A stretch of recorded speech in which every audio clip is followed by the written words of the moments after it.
आचार्य भगवान नेमीचंद सिद्धांती देव, इन्होंने दूसरा अधिकार शुरू किया है और दूसरे अधिकार में यहाँ बात बताई जा रही थी कि एक प्रश्न आया था। सबसे पहले क्या आया था कि जीव परिणामी बताया।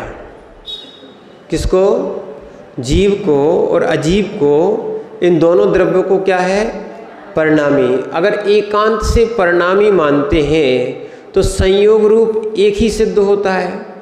एक दूसरा प्रश्न कर दिया, यदि सर्वथा एकांत से अपरिणामी मानते हैं तो जीव अजीव दो रूप ही पदार्थ सिद्ध होते हैं। इस कारण आश्रववादी सात तत्व कैसे सिद्ध होते हैं? तो उत्तर दिया था ये कथनचित परिणामी है। क्या है? कथनचित परिणामी है और कथनचित अपरिणामी है। ठीक। इसके बाद उन्होंने कहा कि जो कथनचित का अर्थ क्या होता है? कथनचित परिणामी माने? तो उन्होंने कहा सुनो, जैसे स्फटिक मणि है,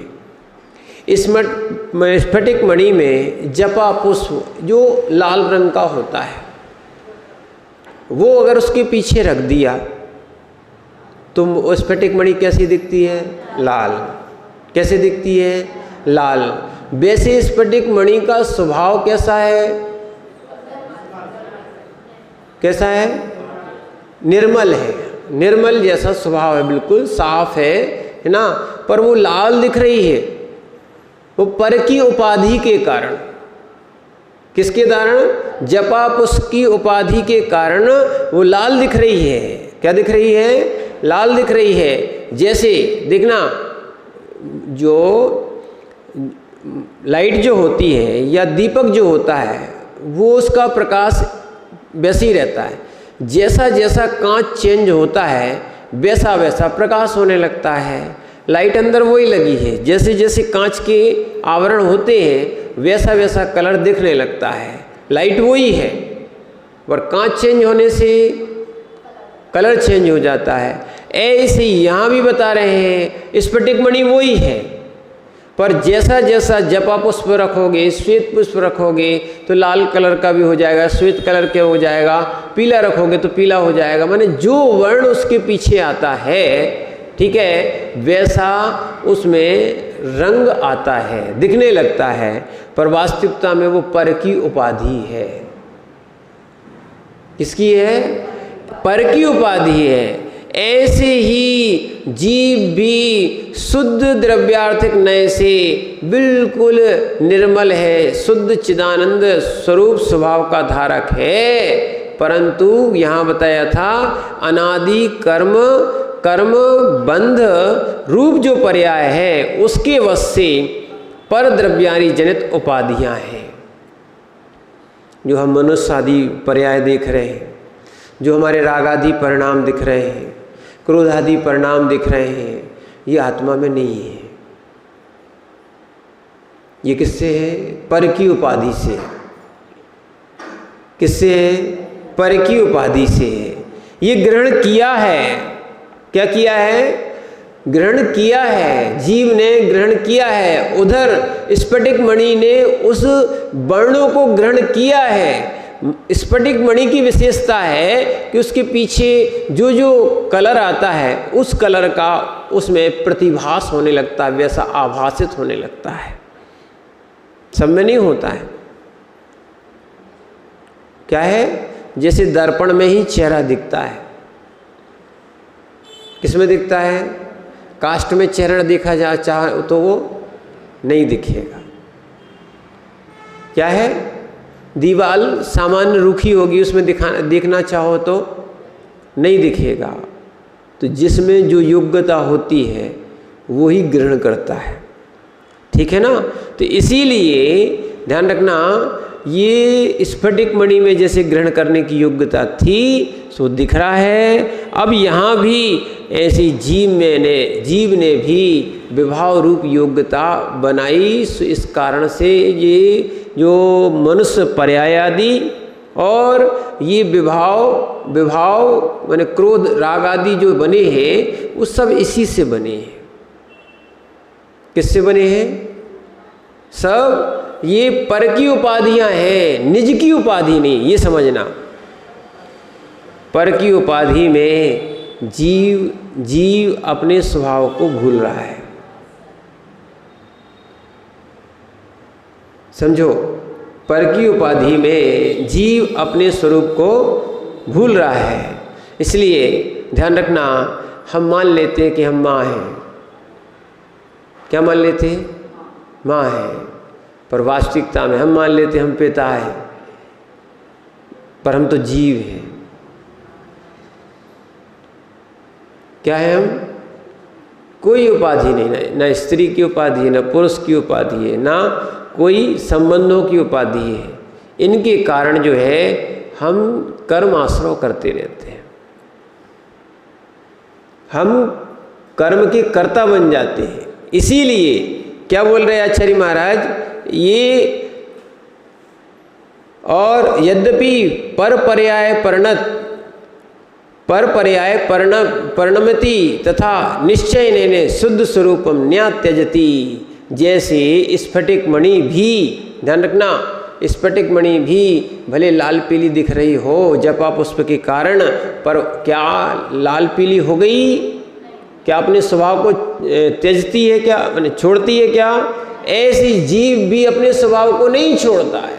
जैसे पानी है, पानी को आपने अगर आग पे रख दिया, आग का संयोग मिला तो क्या हो गया? गरम। क्या हो गया? गरम। और आग का संयोग हटा, क्या हो गया? अपने आप स्वभाव में आता है। ऐसी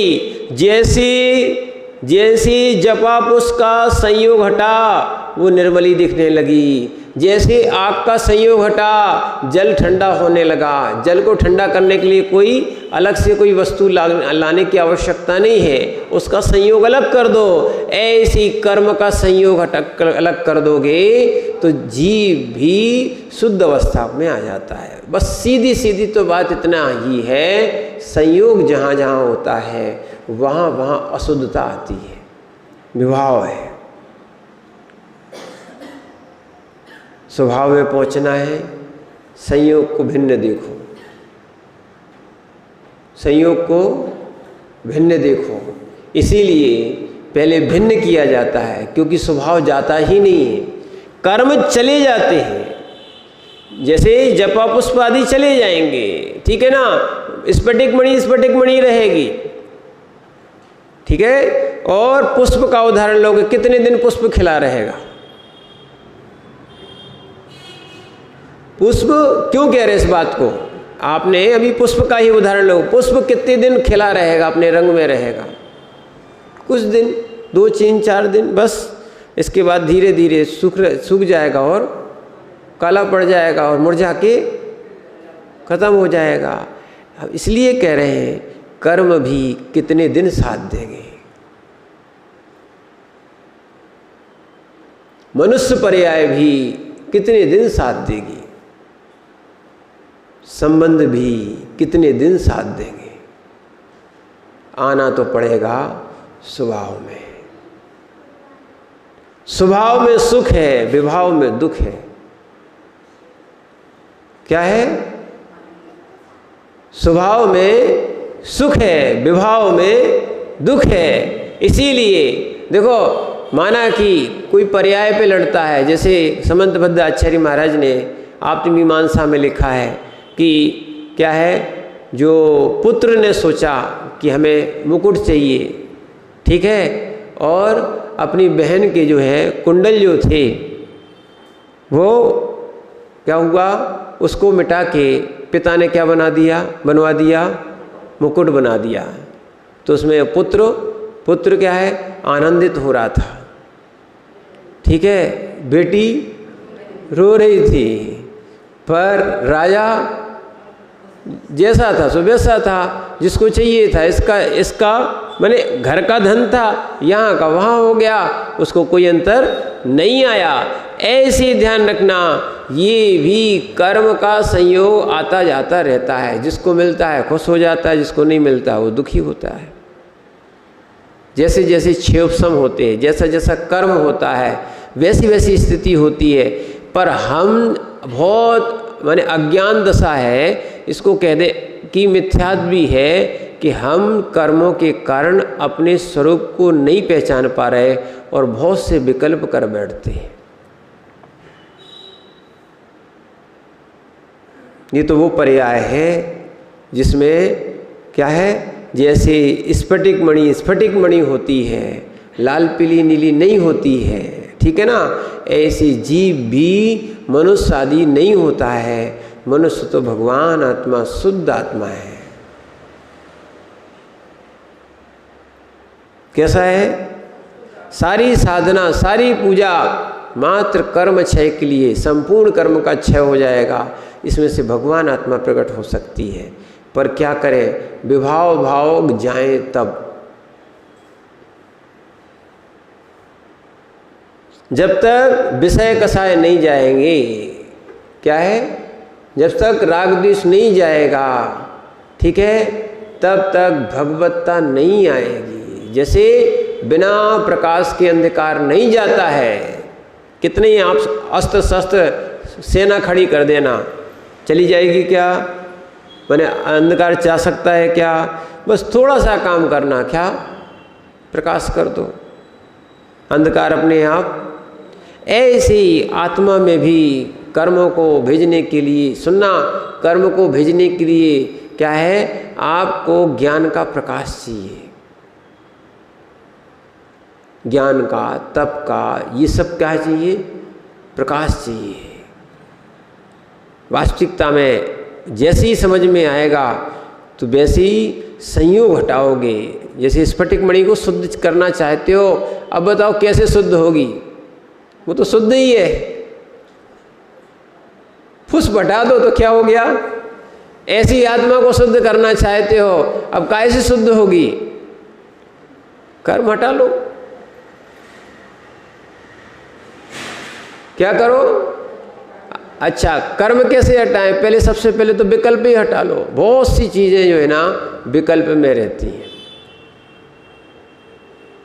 किस में रहती हैं? विकल्प में रहती हैं। बहुत सी चीजें है ना विकल्प में। जब विकल्प हट जाएंगे तो फिर शांति मिलेगी, है ना। विकल्प नहीं हट रहे तो शांति तो भगवान भी नहीं दे पाएंगे।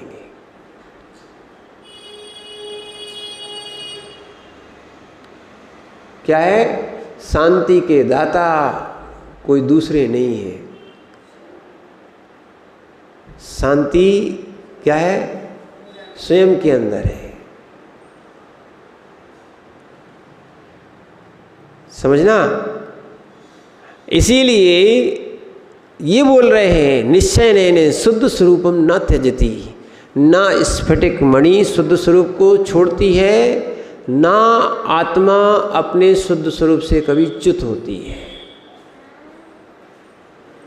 आत्मा अपने स्वभाव से च्युत नहीं होती है। अच्छे समझना।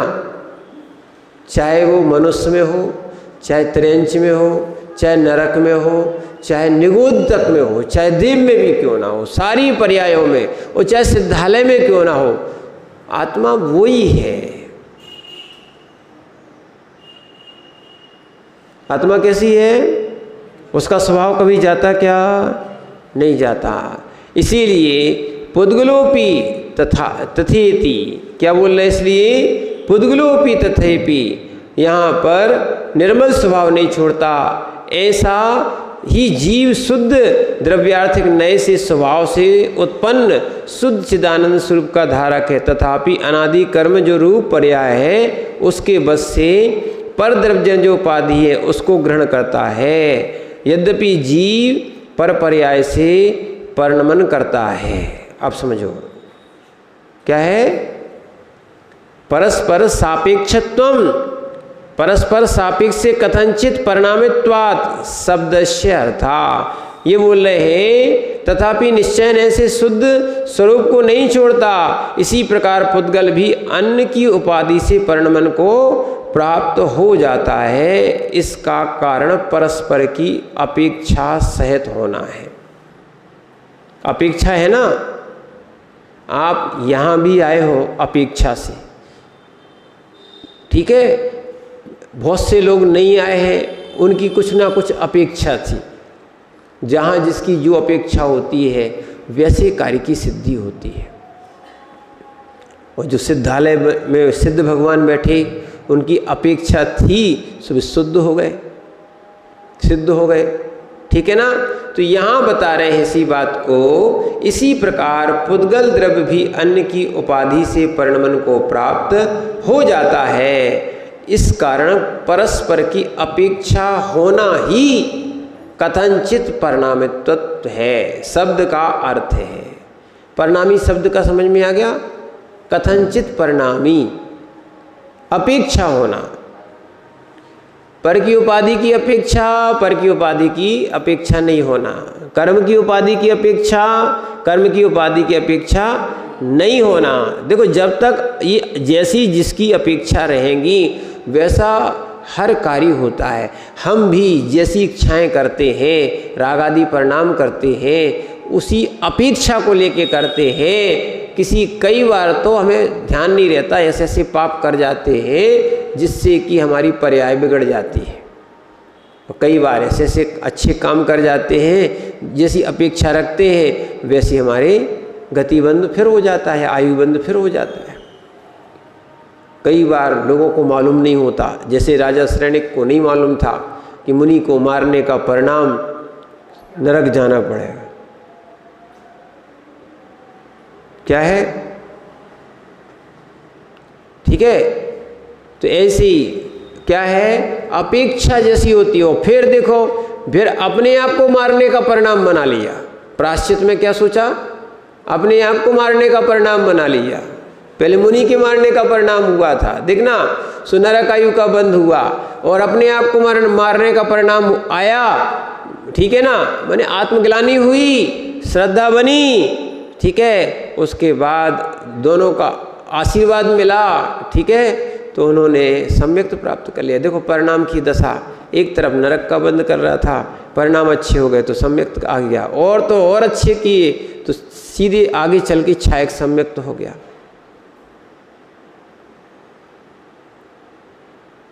जैसे जैसे परिणाम करते हैं, जैसा जैसा परिणमन होता है, तो वो परिणमन यहाँ बताया जाता है। इसीलिए कथनचित शुद्ध भी है, कथनचित अशुद्ध भी है, कथनचित परिणामी भी है। ये कथनचित का अर्थ बताया था, जहाँ अपेक्षा होती है वो कथनचित। जीव कथनचित अशुद्ध है संसार अवस्था में। किससे? संसार अपेक्षा लगाओ तो कथनचित परिणामित्व शब्द का अर्थ यहाँ समझना है। क्या समझना है?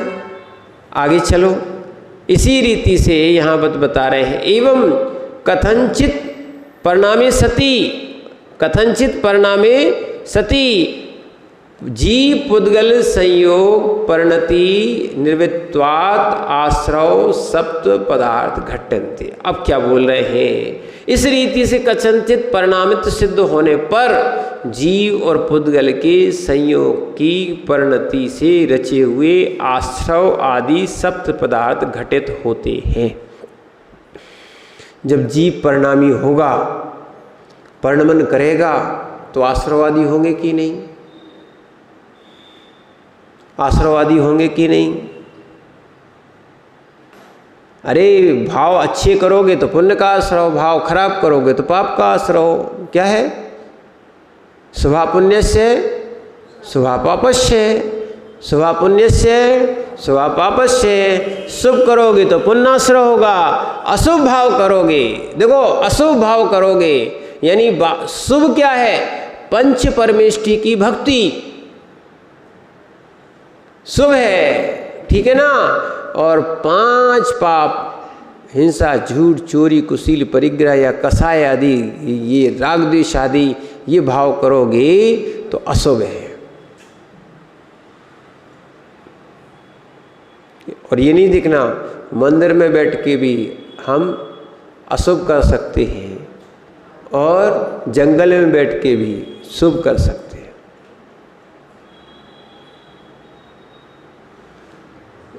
इस अपेक्षा से मंदिर छोड़ नहीं देना। इस अपेक्षा को सुन के आप मंदिर छोड़ नहीं देना, परिणति सही करना कि अपन को क्षेत्र अच्छा मिल गया है ना, अब भाव अच्छे करना है।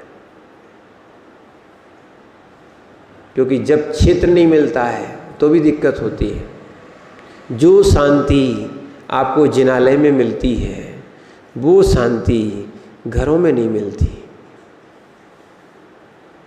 क्षेत्र का प्रभाव पड़ता है। देखो ना, इसी बाजू के मकान में देख लो, मंदिर से जो लगे हुए मकान है कि नहीं, आप जा सकते हो और वहाँ ऐसी शांति मिलेगी क्या? कितना अंतर आता है। जो अभी नई वेदी बनी ना, पहले किसी का मकान था, आज वेदी बन गई है, उसमें और इसमें कितना अंतर आ गया। क्षेत्र से बता रहे हैं, ये मंदिर के क्षेत्र में आ गया। क्या आ गया? मंदिर के क्षेत्र में आ गया। मंदिर के क्षेत्र से ही प्रभाव बढ़ने लगता है। पर अगर हमने परिणाम नहीं किए तो हमें शांति नहीं मिलेगी, वो सुख नहीं मिलेगा। इसीलिए ध्यान रखना, जैसे जैसे एक पुद्गल क्षेत्र मंदिर में आके पूजने लगता है, ऐसे भाव आके क्यों परिणमन नहीं कर पाते। एक पुद्गल को मूर्ति के रूप में देख लेते हैं, एक पुद्गल को वेदी के रूप में, मंदिर के रूप में देख लेते हैं, क्षेत्र के रूप में देख लेते हैं, और अपने आप को अपन क्यों मंदिर के रूप में और भगवान के रूप में नहीं देख पाते। नहीं आया समझ में? एक प्रतिमा को भगवान मानते कि नहीं मानते? ठीक है ना, ये तो उपचार है। ये तो क्या है? उपचार। वास्तविकता में आत्मा ही भगवान बनती है।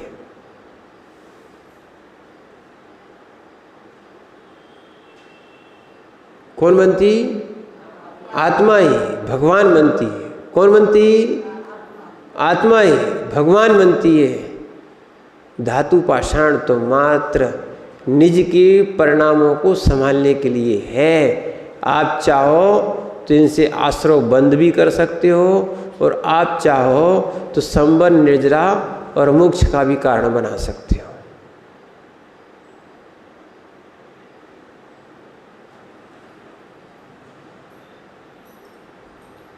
समझना अच्छे से बात को। संबर, निर्जरा और मोक्ष का भी कारण, जैसी जीव की परिणति वैसी दशा। सारा ध्यान रखो, सारा कार्य कर लो, पर परिणाम नहीं सुधारे, कल्याण नहीं होता है।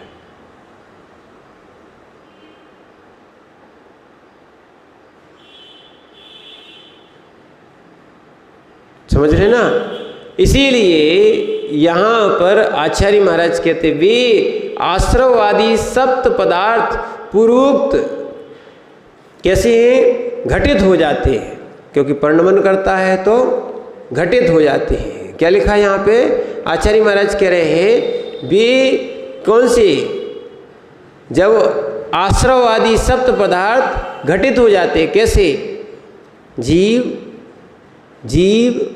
अजीव, आश्रव, बंध, संबर, निर्जरा, मोक्ष जब परिणमन करेगा तभी तो आश्रव होगा, बंध होगा।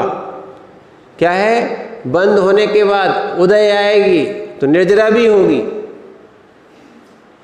क्या है?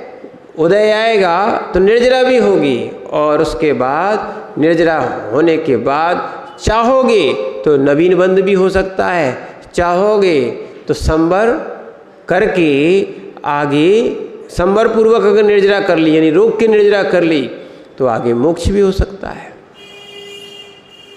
जिसका संवर नहीं हुआ, जिसका संवर नहीं हुआ, उसकी निर्जरा मोक्ष में कार्यकारी नहीं है।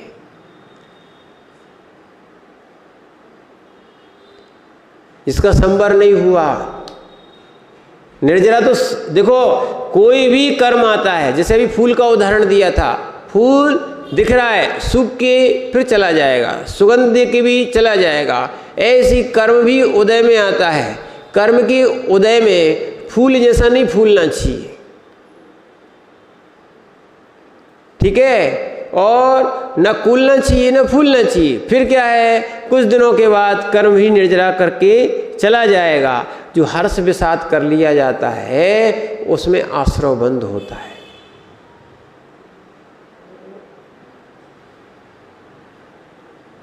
किसमें होता है? हर्ष विषाद कर लिया जाता है। देखो परिणाम दो ही हैं अभी, वैसे तो आप तीसरे अभी बन नहीं रहे, वैसे तो योगी बनाते हैं वो सो परिणाम असो परिणाम, और तीसरा होता है शुद्ध परिणाम।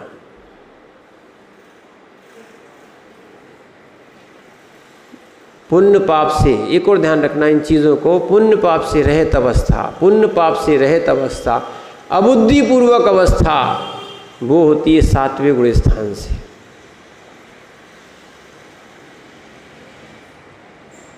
छठवें गुण स्थान तक बुद्धिपूर्वक क्रियाएं चलती हैं। कैसी? ध्यान आदि, जो धर्म ध्यान आदि जो शुरू हो गया चौथे से, ये भी सब चल रहा है बुद्धिपूर्वक, और सातवें गुण स्थान से अबुद्धिपूर्वक।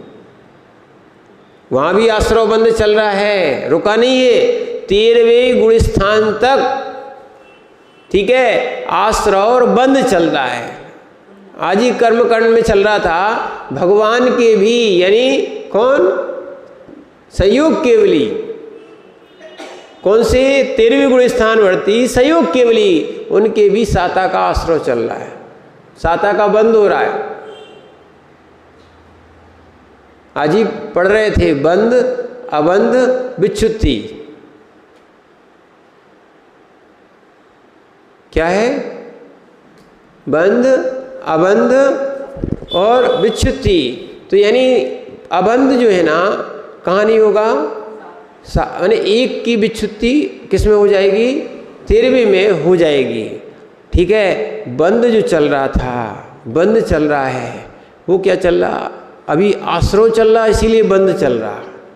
पर बंद एक समय का निकल जाता है, क्योंकि राग नहीं है। आश्रव होता है एक समय का, आश्रव हुआ, बंद हुआ और निकल गया, क्योंकि रोकने वाला राग नहीं था। रोकने वाला राग नहीं था। इसीलिए ये समझना चाहिए, ये कर्म जीव ने स्वयं किए हैं, है पौद्गलिक, पर इनको बांधने वाला जीव स्वयं है। तो इसीलिए यहाँ इसको अच्छे समझने की बात है। क्या? कथनचित परिणाम सिद्ध हो जाने पर जीव और पदार्थ क्या होते हैं? घटित होते हैं। इसको आगे आचार्य महाराज कहते हैं, वे आश्रव आदि 7 पदार्थ पूर्वोक्त जो जीव और अजीव 2 द्रव्य हैं, उनसे सहित नव हो जाते हैं। एक और ध्यान रखो, नई चीज बता रहे हैं। कौन सी? 7 पदार्थ में क्या मिला दो? पुण्य और पाप। हाँ हाँ, देखो, जीव अजीव, आश्रव, बंध, संवर, निर्जरा, मोक्ष, पुण्य, पाप। क्या बता रहे? 7 तत्वों में क्या मिला दो?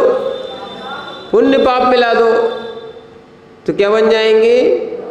9 पदार्थ।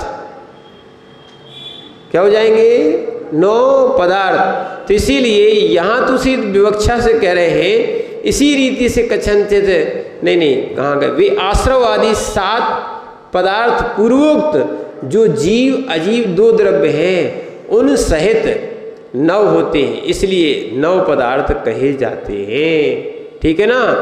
क्या कहे जाते हैं? इसलिए 9 पदार्थ कहे जाते हैं। ते चा पूर्वोक्त जीवाभ्याम सह नव भवंती तथा एव नव पदार्था। फिर बता रहे उसको, पुण्य पाप पदार्थ द्वया भेदेन कृत्वा पुण्य पाप योर बंध पदार्थस्य वा मध्ये अंतर्भाव विवक्षा सप्त तत्वानि भरणते।